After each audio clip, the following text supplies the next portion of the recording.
바울의 서신 갈라디아서는 주후 55년경 소아시아의 중앙평원의 지역에 살던 갈라디아 사람들에게 보낸 편지입니다.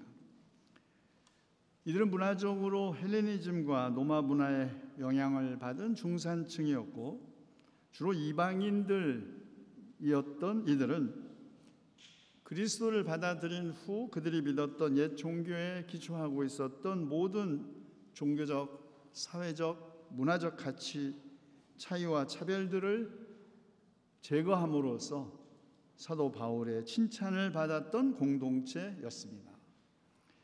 이들은 노예들에게까지 자유를 확대했고 여성들에게도 평등한 권리를 보장할 정도의 놀라운 그런 변화를 보였습니다. 그런데 갑자기 바울의 증언에 따르면 몇몇 사람들 혹은 몰래 들어온 거짓 신도들이 그리스도의 복음을 왜곡시키면서 갈라디아 교인들을 교란시키고 바울이 전한 복음이 아니라 다른 복음을 선포한 것이 바로 이 편지를 쓰게 된 배경입니다. 바울의 적대자들, 바울과 경쟁 관계에 있던 사람들은 유대교인이었다가 기독교인이 된, 그리하여 이방 기독교인들에게 할례와 율법의 준수를 강요했던 유대 기독교 선교사들이었습니다. 사도 바울은 이들이 다른 복음을 전한다고 격렬하게 이들을 저주하며 비판합니다. 그것은 그들이 그리스도의 십자가 때문에 받는 박해를 면하고자 했기 때문이라는 것입니다. 유대 기독교인들은 그들의 정신적 고향이었던 또 전통이었던 유대교로부터 파문당하는 것을 두려워했던 것이지요. 그러나 바울은 율법으로부터의 자유를 전했고 구원은 율법의 준수 할례라는 육체의 자랑을 통해서가 아니라 오직 그리스도의 십자가라는 하나님의 선물에 의해서 이루어진다고 선언합니다.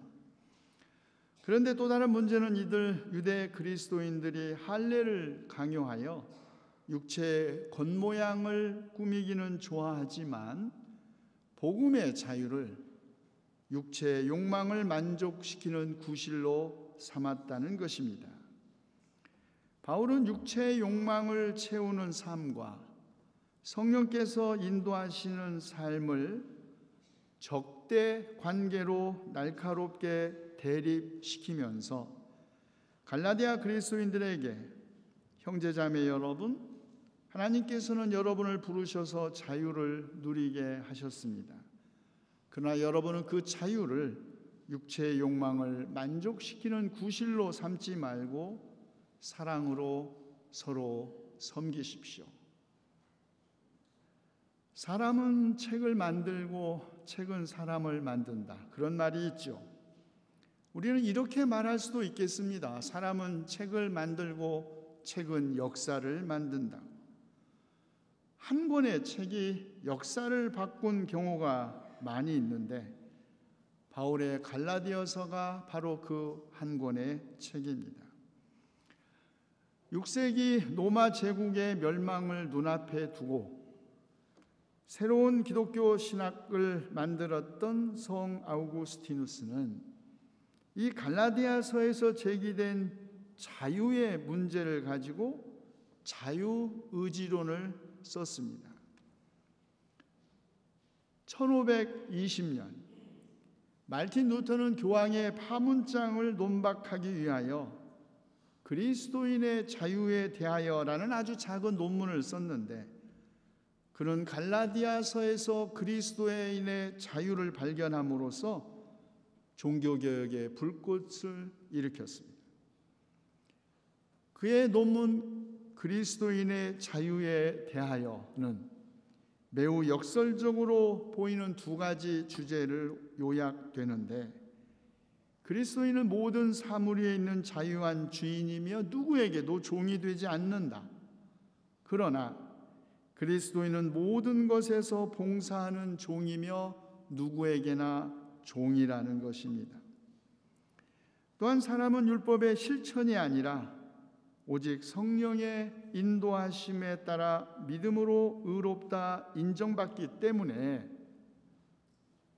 선행이 선한 사람을 만드는 것이 아니라 선한 사람이 선행을 하고 악행이 사람을 악하게 만드는 것이 아니라 악인이 악행을 한다, 이렇게 말했습니다.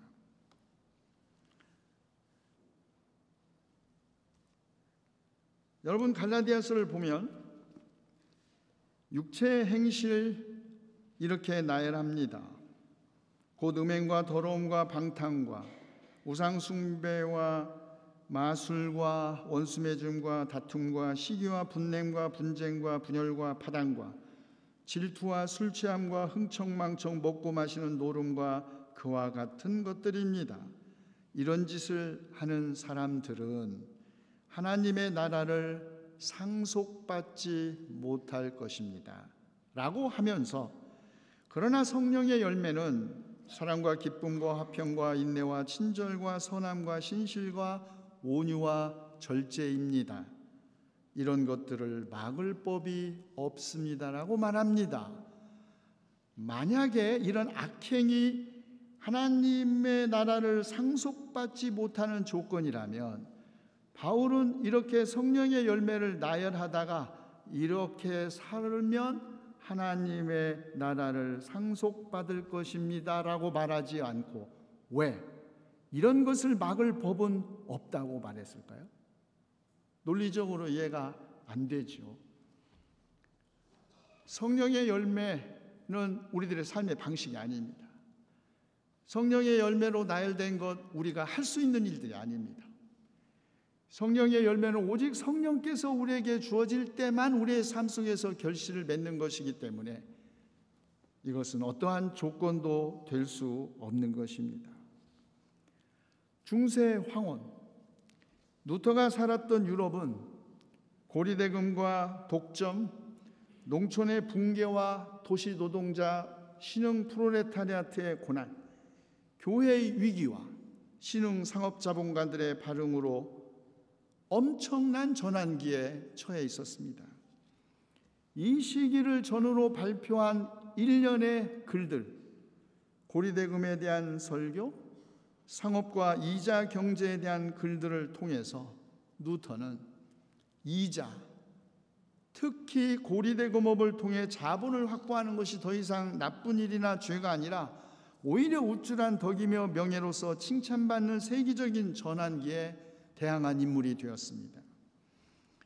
특히 교회가 이자 획득에 기초한 화폐 경제의 성공적인 발전을 막기는커녕 오히려 이에 순응하고 적응하거나 신학적으로 성화한 것을 비판한 것입니다. 루터는 이 이자놀이에 숨겨진 부가가치가 노동 착취의 결과이고 다른 사람의 생명을 위협한다는 것을 알고 있었습니다.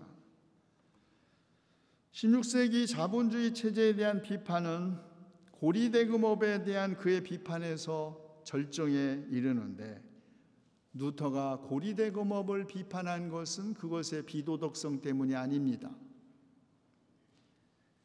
더 심각한 것은 고리대금업이 십계명의 제1계명과 도덕질을 하지 말라는 제7계명을 어기는 것. 그래서 루터에게 고리대금업은 단순한 경제 문제가 아니라 신학적 문제, 우상숭배 문제였던 것입니다. 인간은 아담과 이브가 낙원에서 사과를 취함으로써 악마의 이름으로 신이 되려 했듯이 다른 사람에게 신이 되려고 한다. 우리 각자는 동일한 사과를 먹었다.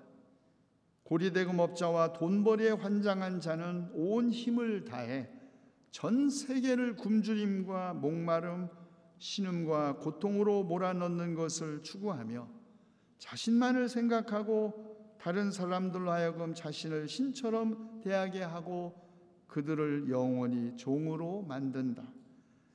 에덴 동산의 사과의 독은 매우 달아서 그들은 만몬을 자신의 신으로 삼고 스스로 자신의 힘을 통해 가난하고 비참한 사람들 위에 이 신을 올려놓으려고 한다. 여러분, 성서는 하나님 백성의 자유회로의 도상을 기록한 책입니다. 이집트 탈출기는 이집트의 파라오의 시각에서는 노예들의 반란과 탈출기이지만 모세와 이스라엘의 시각에서는 하나님의 백성의 해방 기록입니다. 출애굽에서부터 초대교회 탄생에 이르기까지 하나님은 그의 백성을 자유로 초대하십니다. 그러나 자유에 대한 인간의 태도는 역사를 살펴볼 때 에릭 프롬이 지적한 것처럼 자유를 책임적으로 감당할 수 없어 스스로 종의 명예를 매는 자유로부터의 도피이거나 자유를 개인적 욕망을 무한대로 충족시키기 위한 도구적 이념으로 악용하거나 인간됨의 가장 근본적인 권리를 보장하는 가치로 인정하는 것이었습니다. 그런데 사도 바울은 자신의 욕망 충족을 위한 자유가 아니라 사랑으로 서로를 섬기는 자유회로 그리스도인을 하나님께서 부르셨다고 합니다. 그런 의미에서 그리스도인에게 자유는 우리 안에서부터 나온 것이 아니라 오직 하나님의 은혜로 주어진 것입니다. 그리스도인의 자유는 그의 행동이나 능력에 기초한 것이 아니라 하나님으로부터 선물된 자유로서 모든 인간의 인간됨의 기초가 됩니다. 자유가 인간 자신의 능력에 의해, 그것이 지적인 능력이건 물리적 능력이건 경제적 능력이건 정치적 능력이건 간에 인간 자신의 능력에 의해 확보되는 것으로 이해하는 사람들에게 자유는 다만 자아 실현, 자기 관철의 도구입니다.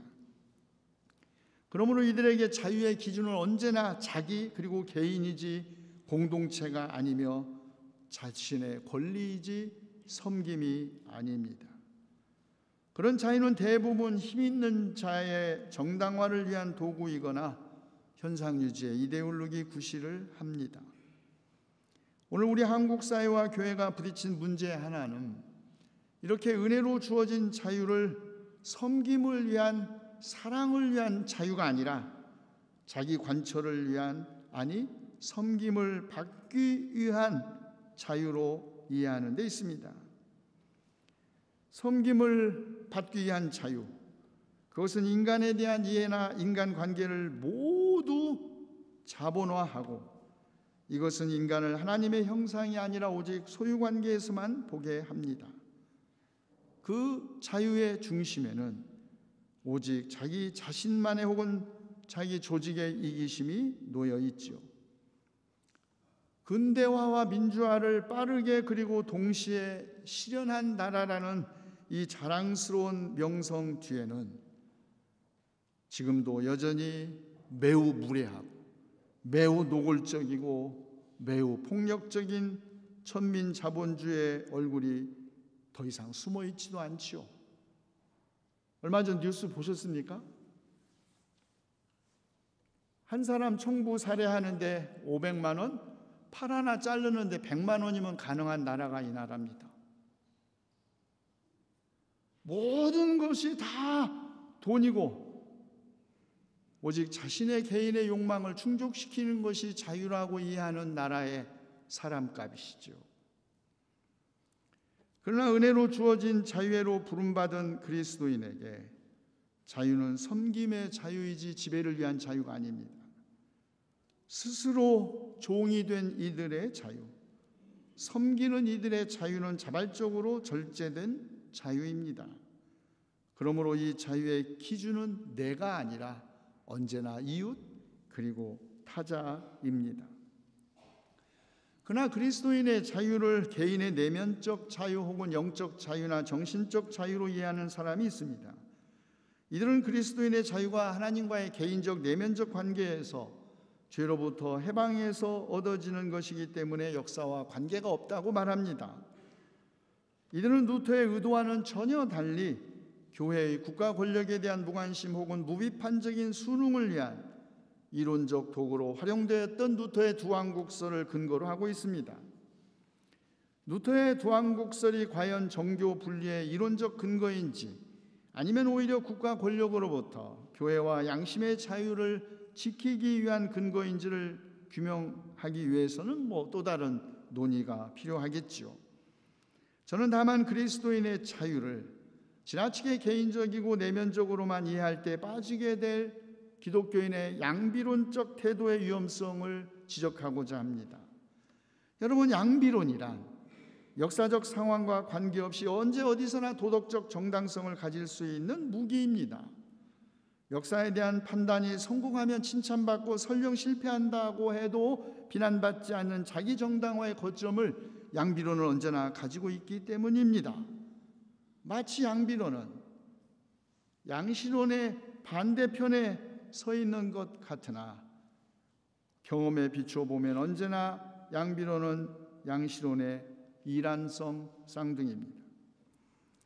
개혁교회는 자유가 하나님의 은혜로 모든 인간에 주어졌다고 고백합니다. 그래서 인간의 자유가 침해되는 곳에 하나님의 자유도 침해된다고 보는 것이죠.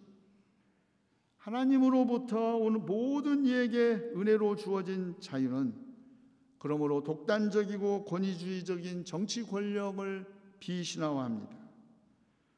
권위주의적 정치 권력이 자기를 자유민주주의라는 이름으로 정당화할 때 도대체 그가 주장하는 자유가 누구를 위한 누구의 자유인지 물음으로써 그 자유의 허구를 폭로하고 구조적 빈부격차와 착취를 소위 자유시장 경제라는 이름으로 위장한 자본의 자유가 과연 시장에서 돈 없는 사람들의 자유도 보장하는지 물음으로써 자유시장의 허위를 폭로할 수 있는 근거도 여기에 있습니다. 하나님의 은혜로 주어진 자유는 물리적 힘에 의해 독점된 자유의 오만성에 도전합니다. 자유의 개인적 향유를 위해서 다른 사람의 자유나 자연의 파괴에 아랑곳하지 않는 오직 힘에 의해 자유를 확보하려는 자유의 오만하고 뻔뻔한 계급성에 저항합니다. 구원과 마찬가지로 자유는 결코 값싸게 얻어지는 것이 아닙니다. 엘리야가 단지 자기 외투를 던져주었을 때 엘리사는 자기가 가지고 있던 모든 재산, 소를 다 버리고 그를 따라 나섰습니다. 주님을 따르겠다고 맹세하지만 쉽게 나서지 못하는 이들에게 주님은 누구든지 쟁기를 손에 잡고 뒤를 돌아다 보는 사람, 새로운 세계를 향하여 나아가지 않고 뒤를 돌아다 보는 사람은 하나님 나라에 합당하지 않다고 말씀하셨죠. 구원과 마찬가지로 자유는 모든 것을 걸 만큼 소중한, 모든 것을 걸어야만 얻어질 수 있는 값비싼 것입니다. 그대가 자유를 찾아서 떠나려고 하거든 욕망과 그대의 지체가 그대를 이리저리 끌고 다니지 않도록 먼저 그대의 감각과 영혼을 훈련하는 법을 배워라. 정신과 육체를 정결케 하고 그대에게 정해진 목표를 찾아 거기에 복종하고 또 복종하라. 자유의 비밀을 경험한 사람은 없다. 그것은 오직 훈련에 의할 뿐이다. 마음대로 행하지 말고 정의를 단연 행하고 가능성 속에서 동요하지 말고 현실적인 것을 대담하게 붙잡으라. 자유는 생각의 도피 속이 아니라 오직 행동 안에만 있다. 교수형을 목전에 두고 감옥에서 쓴 디트리히 보네퍼의 시 자유의 도상에 있는 정거장의 일부입니다.